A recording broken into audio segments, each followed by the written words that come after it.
কি ব্যাপার? আপনি এখানে দাঁড়ায় আছেন? আব্বা আমারে কইছিলেন আপনি যে বিদেশে যাইবেন না। হ্যাঁ, বলছিলাম, কিন্তু কেউ চায় না আমি দেশে থাকি। আব্বাই জমি কিনবো, আম্মায় সাদিয়ারে বিয়া দিব, তোমার আম্মায় চায় এই বাড়িতে আমি একটা বিল্ডিং তুলি। কিন্তু আমার ইচ্ছা কি, শখ কি, আমার মন কি চায়, এটা কেউ জানতে চাইল না। জানো পারুল, আজকে আমার মনে হইতেছে প্রবাসীদের কোনো বাড়ি ঘর নাই, তারা আসলে মেহমান। মেহমানরা যেমন বেড়াইতে আসে, বেশি দিন থাকলে তাদের কোনো দাম থাকে না, তেমনি একজন প্রবাসী দেশে এসে বেশি দিন থাকতে চাইলে তাদের কোনো দাম থাকে না। একজন প্রবাসীরে কেউ ভালোবাসে না, ভালোবাসে তার টাকারে। টাকা যতদিন থাকে ততদিন তার মাথায় তুলে রাখে, আর টাকা শেষ হয়ে গেলে মাথা থেকে আছাড় দিয়ে ফালাই দেয়। বাবা মা, ভাই বোন, শ্বশুর শাশুড়ি, সবার কাছে একজন প্রবাসী শুধুই টাকার মেশিন। তারা খালি চায় এই মেশিনটা যাতে টাকা দেয়।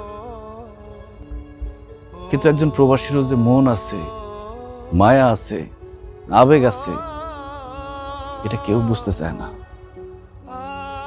তাই বিদেশে চলে যাওয়া ছাড়া আমার আর কোনো উপায় নাই পারুল। একজন প্রবাসীর জন্য প্রবাসটাই তার আসল ঠিকানা।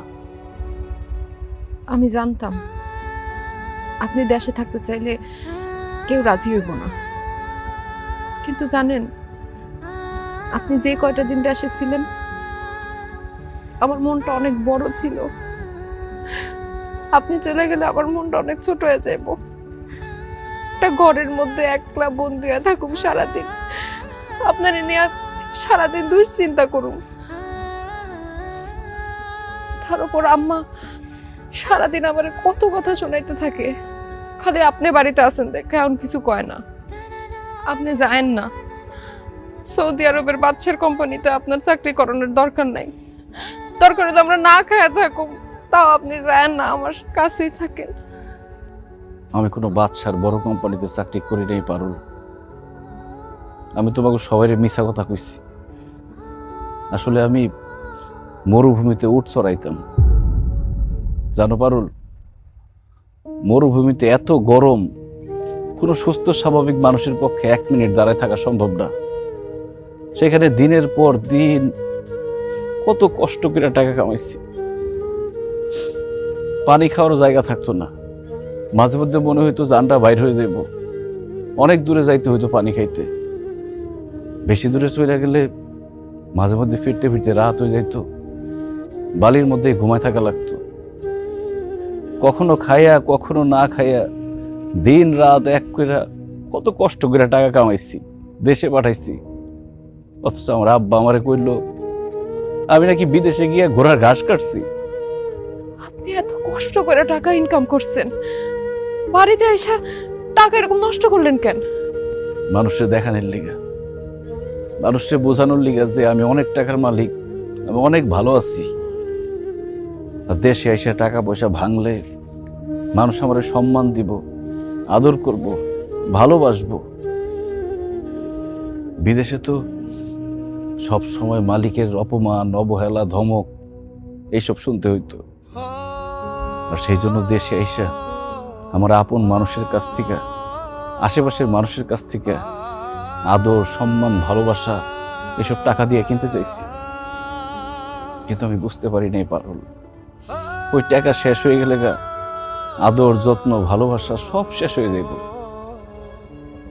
জানো পারুল, প্রবাসে এক একটা টাকা আমি কত কষ্ট করে ইনকাম করছি, এটা যদি একবার আমার কাছের মানুষগুলোর দেখাইতে পারতাম।